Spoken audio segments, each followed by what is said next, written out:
Урматтуу чакырылгандар, биз дагы бир нече сунуш бердик эле. Ошол менин сунушум боюнча, Азамат мырза, менин Чойбековдун сунушу боюнча бир кайсыңыз кабыл алынды, кайсыңыз кабыл алынган жок, себебин айтып койсоңуз.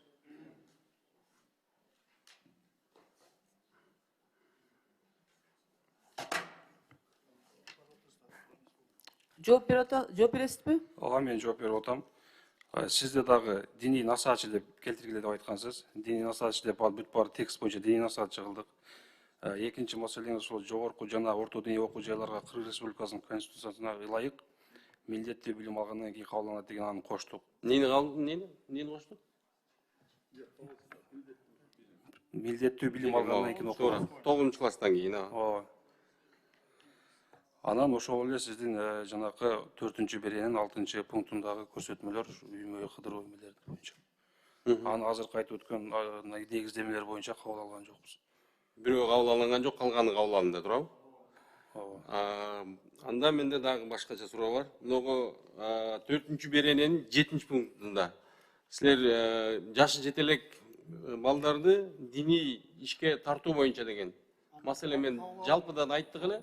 Жок, мен тактап айтып коеюн дагы. Ошондо биздин жаш өспүрүмдөр Куран жарышка катышкан окуу болобу, болбойбу? Окууга болот. Болот, Окууга болот. Бул диний уюмдун ишмердүүлүккө алынуусу тыюу салынып атат. Ошол жерде кызматка алынуусу. Ошондо өткөндө Азамат мырза, сиз ошондо өткөндө тура эмес, баягы жооп берип алдыңыз эле да. Ошон үчүн айтып атам да. Анан биз сунуш берип атабыз ата энесинин же башка мыйзамдуу өкүлүнүн макулдуулугу менен деп. Эгерде мүмкүн сиздер ошол камтыбай калса. Сунуш. Эми конституциялык окуу да. Муну киргизе албайбыз. Хорошо, болду. Анан дагы мен сунуш бердим эле. Сиздер многу интернет боюнча баягы диний насаатчы өзүнүн орто жана жогорку билими бар адам эсептик каттоодон өтүп, анан муфтияттан уруксат алып, анан гана интернет булактарына өзүнүн баягы сабактарын жайылтат деген маселени сиздер кабыл алдыңыздарбы, алган жоксуздарбы? Ал бизде мыйзам долбоорунда каралган. Ошол себептен биз сиздердин тыюу салынат, милдеттүү түрдө барып өтөт деген сиздерде. Мен сунуш берип атам, милдеттүү түрдө эмес, баягы эсептик каттоодон өтүп, муфтияттан уруксаты жок эле кабыл алсын деген сунуш берип аткам да. Жок, ал кабыл алынбады. Ал кабыл алынбады. Сиз ошон үчүн айтып атпайсызбы? Кабыл алган жок. Эмне себептен айтып берейинби? Айтыңыз. Диний чөйрө, сиздерде маалыматыңыздар барбы жокпу билбейм, айтып кетейин. Бир топ жамааттарга бөлүнүшүп алып, азыркы күндө диний чөйрө мындай аябай острый бир эмеде турат да, кырдаалдачы. Анан ошол себептен булардын баарын бирдиктүү бир саясат, бирдиктүү бир программа, бирдиктүү бир направление, багытты камсыз кылуу максатында ошол борбордук башкаруу органы кирип атат. А борбордук башкаруу органы макулдугун бериш керек ошол насаатчыга. Аны коңуп талкууга чыккандан бери айтып келатабыз да. Ошол себептен кабыл алып. Азамат мырза, мен сизге дагы өткөндө айткам. Биздин жарандарыбыз, студенттерибиз мындайча айтканда 20 миңден ашык студент сыртта окуп атат. Алар эми бир студент окуп келип берге 500 адамды топтоп анан мен насаат кылам дейби? 5 адамды топтоп албайт ал. Мына президентибиз, урматтуу президентибиз кече жакында дагы айтты. Интернет булактарынан жок, сиздер айтып атпайсызбы азыр болбойт деп? Долбоордо 13-беренеде насаатчынын эсептик каттоосу көрүлгөн.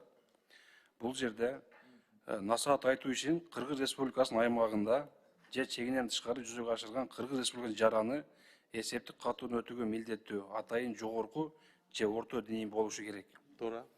Бул киши эсептик каттоого өтүп алынып, ошол башкаруу органынын макулдугу менен келип эсептик каттоо алынгандан кийин кайсыл областта же болбосо Кыргыз Республикасынын аймагында иш жүзөгө ашырам деген болсо, ошол аймагында жүзөгө ашыра берет.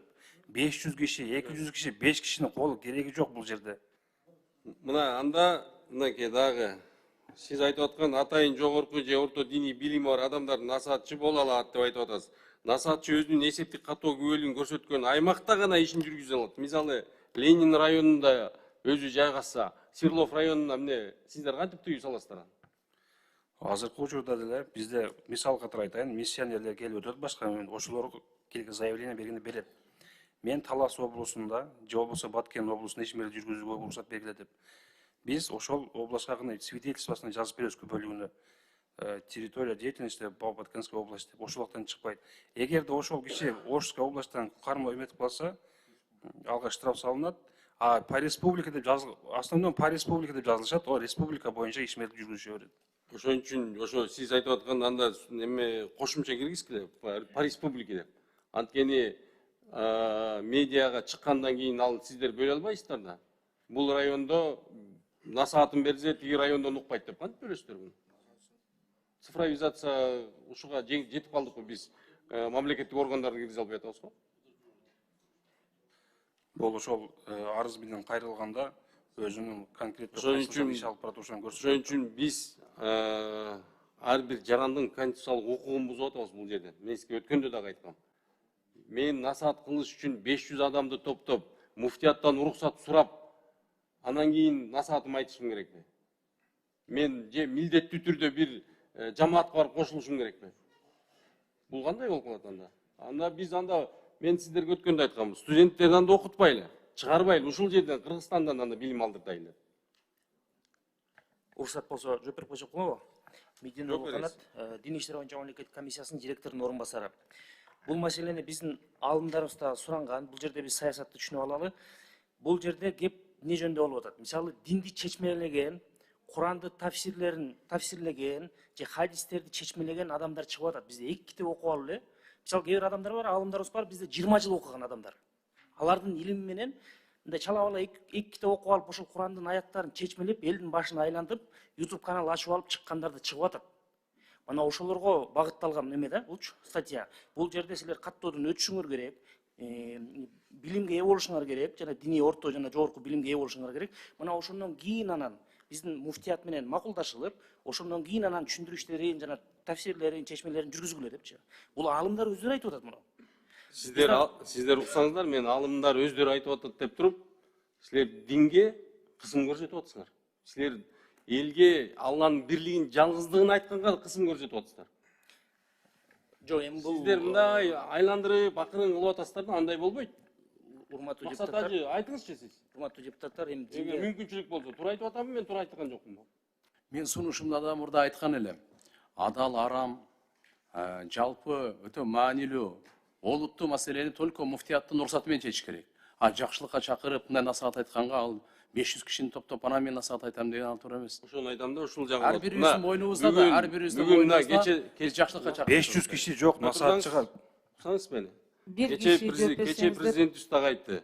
Интернет булактарынан дават насаат айтсаңыздар маселе жок деди. Сиздер бүгүн келип туруп кайра биянан акырын өзүңүздөрдүн мыйзамыңыздарды мындай жабык түрүндө алып келип киргизип атасыздар да. Ошон үчүн Венера Калдыбек ушул маселе боюнча өзүнчө комитеттин мүчөлөрү менен добушка коюп бериңиз деп өтүнөм мен сизден. Рахмат. Рахмат. Канат мырза сизге. урматтуу депутаттар, бизде азыр аябай көп эл көрүп атат да, мына ушул жерден биз так түшүндүрүп кетели да. Бул жерде жана сиз айтып аткан тарбия максатында, мындай түшүндүрүү максатында мындай бул эми жакшы, бул жаман деп айткандарга эч кандай каттоо талап кылынбайт. Мындай жакшылык айтып, мына бул жакшы нерсе, бул жаман нерсе, мындай ошол эле жанагы ичкилигиңерди чыгаргыла деп. Эми башка жөндө сөз болуп атат. Ошол Насаатты айткан киши билимдүү, алымдуу болуш керек туурабы? Өзүнүн Ошон үчүн Венера Калдыбек 9ду бүтүп, орто билими жана жогорку билими деп атпайбы? Анан кийин кайра Куранды жаттаган, хадис билген адамдар айтыш керек деп атат. Анда мыйзамды ошондой кылып киргизели. Туурабы? Албек, ошон үчүн мен талашкым да келбейт, эми талашсаңар, талаша турган ишиңер болсо Куран сүннөткө кайрылган дейт пайгамбар саллаллаху алейхи ва саллям. эми көп мына сунуштар кабыл алынды, чын эле. Мына көп депутаттар сунуштарды берди, сунуштар кабыл алынды. диний комиссия боюнча дагы мына биргеликте муфтият менен иштешти. Парламент угуулар да болду. Мына канча деген азыр мына депутаттар жаңы эми азыр сунуштарды берип атат. Эми биз качан жетишебиз ушу сунуштарды карап бүткөнгө? Урматтуу вот Элдар мырза, Жалалдин Пайзидиновичтер берип атышат. Эми бул дагы бизде убакыт болгон. Биз мына суббота күнү, воскресенье күнү биздин отдел мына бул дин комиссиясы, муфтият бирге саат 1-ге чейин, түнкү 1-ге чейин иштеп атышкан да. Ошондуктан мен ойлойм, азыр бул мыйзам долбоору. Биз кийин бул мыйзам долбоорго деле өзүбүздүн өзгөртүүлөрдү киргизсек болобу? Болот да, бар да биздин ушундай жолубуз, укугубуз бар да. Мен сизди сыйлайм, урматтайм. Экөөбүз кесиптешпиз, башка маселелерде да талашып тартышабыз, ушул жерде талашып тартышабыз да. Ошон үчүн менин сунушумду четке какпай, ушул менин маселем боюнча өзүнчө комитеттин чечимин баягы өзүнчө коюп беришти өтүнөм мен сизде. Азамат Маматович, сиз айтыңызчы. Уруксат болсо, Октойбек мырза, мен сизге азыр статьяны бердим. 13 статья насаатчынын каттоосу. Ушул жерден өзүңүз мына республикага окуп берип коюңузчу. Ошол жерде 500'дү көрүп атасызбы сиз? Азыр могу жерде калп эле публикага ойногонун кереги барбы жокпу деп атам да. Жок да, могу жерде 500 дегенди каякта көрүп атасыз могу жерден сиз? Мыйзамды толугу менен мына азыр мен сизге бердим. Окуп бериңизчи ушуну. Азамат мырза, сиз публикага ойноп атасыз деген андай туура эмес сөздөрдү айтпаңыз. Сиз мен жүрөгүмө кирип көрүп атасыз. Мен бүгүнкү келаткан мыйзам долбоорун келечектеги биздин мусулман бир туугандарыбызга мына залакасы тийбесин деген маселени айтып атам. Мен дагы мамлекеттин коопсуздугун ойлоп атам. Мен дагы президенттин айткан сөзүн, кечээинки сөзүн дагы тастыктап айтып атам мен сиздерге. Интернет булактарынан кысым көрсөтпөйбүз, андай болбойт деп атасыздар. Бүгүн сиздер бияка мындай сунуш берип атпайсыздар. Ошону айтып атам мен. Талаша турган жерде эчтеке жок, маселе жок. Азамат Маматович, сизге сөз берилет. Кичине мындай тартипти кармабайсыңар, силер каякта отурасыңар? Депутат сүйлөп атканда толугу менен угуп, анан кийин мен сиздерге сөз беремин. Сиз суроону бердиңиз, туурабы? Медет Кубаныч, сизге сөз. Бир процедурный эле маселе, урматтуу туугандар, эч кимдин ой пикирине сын пикир айткым келбейт, бирок аткаруу бийлиги менен мыйзам чыгаруу бийлигинин ортосунда пикир келишпеген учурда бардыгы дипломатиялык мыйзамга таянган өңүттү өтүшү керек дейм. Азыр мына мекеменин жетекчисин, парламенттин мүчөсүн, депутатты сиз публикага ойноп атасыз дегени өтө одоно, осул айтылган сөз болуп калды дейм. Мен ишенип тургум келет, мындан ары сиз өзүңүздүн карьераңызда мындай бейбаштык, бейтартиптик сөздөрдү колдонбойсуз деп. Биздин билишибизче бул Чойбеков Бакыт 5 мал намаз окуган, чын ниети менен дин жолунда аракет кылып жүргөн жигит да. Анан мен ойлойт элем, чоң даражадагы кызмат адамдары, тем более парламенттин өкүлүнө, анткени бир аз жакшы эмес го дейм. Туура кабыл аласыз деп ойлойм. Адам катары сиз сыйлайм, бирок унчукпай кое албадым. Бактыбек Каныбекович, сиз толук жооп алдыңызбы дин комиссиясынан? Мен противоречиялы эле алдым да. Ошон үчүн мен сиздерге суранып атам го, менин сунушумду өзүнчө комитеттин мүчөлөрү менен добушка коюп бериңиздер деп өтүнөм деп атам. Президенттин айткан сөзүн тастыктап, ошону карап бериңиздер деп атам. Интернет булактарынан кысым көрсөтүү болбосун деп атам. Ал орто билими, жогорку билими бар диний саясатчы интернет булактарынан өзүнүн Алланын бирлигине жалгыздыгына чакыра турган насаат сабактарын өткөргөнгө уруксат берсин деген сунушту айтып атам. Асан мырза, мен сизге сөз берет элем да, муфтияттын өкүлүнө. Сиз орун басары. Сиз кандай карайсыз ушул маселеге? Бул жерде мындай да, мына Максат Дамылла дагы жогоруда айтып кетти го. Фатва берүүдө бир нерсе адал, бул нерсе арам, бул нерсе болбойт деп ген маселелерде мына бул бар жок адам эле мына бул жогоруда айтылып кеткендей четтен бир аз илим алып алып, же болсо акыйдасы ба ишеними бөлөк бир адамдар келип алып туруп, өз билемдик кылып сүйлөп атпайбы? YouTube'дан, бүт социал тармактардан. Ошондо көп талаш маселелер жаралып калып атат. Ошон үчүн ошондой бир фатва маселелеринде, олуттуу маселелерде ушу муфтият муфтияттан сөз түрдө уруксат алып, анан атайын муфтиятта бизде азыр өзүбүз ачтык, ошол жерден сүйлөй турган бир жай даярдалды. Ошол муфтияттын гана көзөмөлү менен болгон болсо, ошондой чоң маселелер жакшы болот эле. Рахмат. Урматтуу депутаттар, ушул 3 депутат берилген сунуштар, Бактыбек Каныч, сизде барбы? Мынакей азыр дагы мен жана чыгып кетти. Диний уюм деген диний уюм 500 адамдан түзүлөт, туурабы? Насаатчы эмес, диний уюм деген. Диний уюмга биздин жараныбыз кириш үчүн милдеттүү кириш керекпи? Же ыктыярлуубу? Кирбесе ал кантип анан кийин өзүнүн башкы биздин муфтияттан уруксат алат? Мен түшүндүрүп айтып кетейин, бул 500 киши деген бул инициатор, бул жерде член эме деп кирген жери жок. Бул диний уюмдун ачылышына инициатор катары кол коюп берген жарандын гана колу. Мен бир диний уюмга ачылышына инициатор катары кол коюп, анын автоматически член болуп кете албаймын. Ошон үчүн биздин бардыгыбыз, жамааттардын бардыгы Куран сүннөткө баарыбыз чакырып чогултуш керекпиз да. Биз кайра бөлүп жарып 500төн кайра кылсаңар диний уюм түзүлөт деген сунуш берип атасыздар да.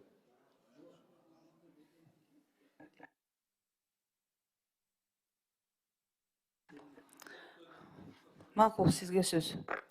Диний уюм деп сиздер жанагы айылдардагы мечит, медреселерди айтып атасыздарбы, же муфтияттын өзү, же башка уюмдарды айтып атасыздар? Борбордукту айтып атасыздар. Себеби айылда мечит документ каттоо үчүн дагы 200 адамдын колу керек да. Мен ошону сурап. Мурдагы азыр күчүндөгү мыйзамда мечит ошондой сиз айткандай диний уюм катары өтүп келген. Биз азыр жөнөкөйлөштүрүп, ошону жокко чыгарып, как диний объект деген түшүнүктү киргизип туруп, мечит, храм ошол эмелер диний объект болуп калды азыр. Аларга 200-500 деген эчтекенин кереги жок. Кереги жок. Жок. Ошон коомчулукта биз дагы мындай так билип алышыбыз керек да. Насаатчыга дагы 500 же болсо 200 кол топтоо деген нерсе жок. Диний насаатчыга. Азыр кесиптешим Бактыбек Каныбековичтин айтканы, биздин жаштарыбыз мына 20-30 жыл же болсо 15 жыл, 5 жылда илим алып келет башка өлкөлөрдөн да. Анан аларда өзүнүн алып келген илимин ошол насаатчы болуп, маалымат каражаттарында, же мечиттерде, же башка жерлерде, эл чогулган жерлерде айтканга ошо уруксат алыш керекпи, же жөн эле айтса боло береби деген оюн айткысы келип атат да азыр, менин оюмча. Регистрациядан өтсүн. Регистрациядан өтсүн, бирок муфтияттын кепилдиги керек жок. Муфтияттын кепилдиги жок, өзүнүн эми регистрациядан өткөндөн кийин ал киши муфтиятта сөзсүз кагаздарын тапшырат, дин комиссиядан өтөт. Бул деген уже Дин комиссиядан окуп келген бала дин комиссиясынан өтүп, булардын расчетный счетунан кирет да, туурабы? Анан кийин булар дагы еще муфтияттан да уруксат алыш керек деп атпайбы? Ал ошонусу кандай болуп калып атат деп атам, мисалы. Ал ээн эркин бере албаса, анда биз андай балдарыбызды окутпаш керек. Бактыбек мырза, сиз ошол кичине башкача түшүнүп алып атасыз да могу маселелердичи. Негизинен ал жерде муфтияттан уруксат эмес, муфтияттын макулдашуусу деген, муфтияттын макулдашуусу деген эмнени түшүндүрөт? Бул айтылат ошол үгүт насаат иштери болсун, башкалар кылына берет. Болгону жанагы именно фатва берүү маселеси. Муну мен өткөндө дагы өзүмдүн выступлениямда дагы айтып кеттим. Туура эмес фатвалардын негизинде биздин жарандарыбыз сыртка жанагы согуш жүрүп аткан жерлерге чыгып кетишип атпайбы? Жихад маселесинде фатваларды берип салышып атат. Ошол нерселерге багытталган нерсе бул. Сиз айткан жанагы үгүт насаат же болсо тарбия иретинде сүйлөө, ага могу жерде бизде мыйзамда жазылып кетип атат. Бизде каада салт, үрп адат катары калыптанып калган, ошол эле Куран окуткан жерлерде, ошол эле тойлордо, ошол эле базарларда болсун, аларга эч кандай тыюу жок. Бир. Экинчиси, эгер ошол сиз айтып аткан бүтүп келген бала, бүтүп келген биздин студент келип туруп муфтияттын системасына ишке орношо турган болсо, болсун бир сопу болсун бир имам болсун, мударис болсун, ал насаатчы эч кандай каттоого кабыл алынбайт ал. Он в системе муфтията, значит, он уже как өкүл катары, муфтияттын өкүлү катары эсептелинип калат. Ага эч кандай каттоо да жок дажычы. Бул жерде биз наоборот жөнөкөйлөштүргөнбүз да. Ошону азыр мен сизге азыр ошол жана 13-чү беренени ошон үчүн бердим. Карап чыксаңыз ал жерде 500 же 200 деген эчтеке жок ал жерде. Мен диний уюмдар жөнүндө 500 адамды чогултуп, ошо диний уюмдардын ичинен баягы мүчө болгондон кийин анан кийин сунушталат деген жүрбөйбү диний уюмдарында, туурабы? А насаатчы да жок, сиз айтып аткандай, туура, ага кошулам. Мен ошон үчүн айтып атам, бизде Энер Калдыбековна, бул маселе абдан оор маселе. Биздин бүгүнкү күндө мынау тышка чыккан студенттерибиз көп окуп келип атат да. Мисалы туура айтып атат, фатва бөлүмүнөн ар кандай фатва чыгарышып атат, ар кандай баягы, бирок агын үчүн бизде укук коргоо органдары бар. Алар бүгүнкү күнгө чейин кимизи кандай иш алып барып аткандыгын таразалап карап атат. Ошон үчүн биринин үстүнөн бирин байлай бербеш үчүн ушундай сунушту киргизип атканым ушул болчу да. Окуп келдиби ал өзүнүн баягы билимин элине арнаш керек деген түшүнүктү айтып атам мен. Азамат Маматович, сиздер айтыңыздарчы, ушу Бактыбек Каныбекович берген сунуштар боюнча. Сиздер макулсуңарбы?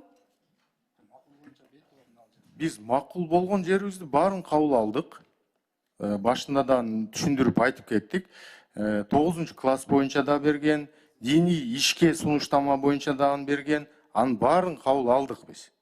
Баарын кабыл алдык. Бул жерде болгону маселе эмнеде болуп атат? Маселе Бакыт мырзанын жанагы диний уюмдардын каттоосу берене менен диний ишмердин же болбосо диний насаатчынын каттоосун адаштырып алганы болуп атат. Ошол эле азыр башындагы айткан сөзүнөн өзү айтты азыр мына диний насаатчы да туура жок экен деп айтып атпайбы азыр. Башында ошентип сүйлөп алды. Диний насаатчы эгерде студент бүтүп келген болсо 500 кишини чогултуп туруп каттоодон өтүш керекпи деп туруп сурап алды да бизденчи. Азыр мына мен биз статьяны көргөзгөндөн кийин өзү деле түшүндү го деп ойлойм. Сиз мени мындай неметпесеңиз, урматтуу Азамат мырза, мен сизге айтып атам.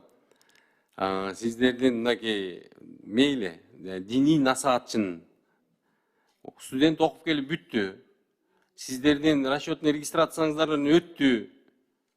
Анан кийин муфтияттан уруксат суразын, ошонун уруксаты менен маселе айтсын деген сөз болот атпайбы насаатчынын немеси беренесинде. Туурабы? Да, мен азыр мен ушул макулдашуу боюнча түшүндүрүп кетсем, өзүңүз билгенден мен жана биздин үммөт, мындайча айтканда үммөтүбүз азыр 4-5 туура эмес, ошол эле бизге салттуу эмес багыттагы направленияларга бөлүнүп калды да, туурабы?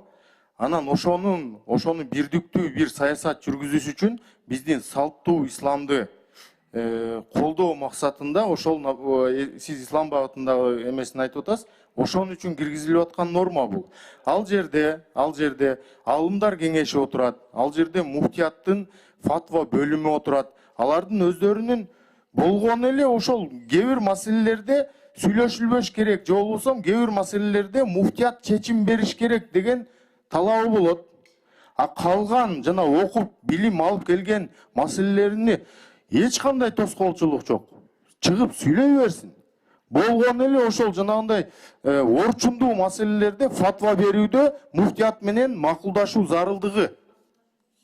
Бул дагы болсо ошол элдин биримдиги, мына өзүңүз эле билесиз, элдин биримдиги фарз, туурабы? Элдин биримдигин көздөө максатында болуп атат бул.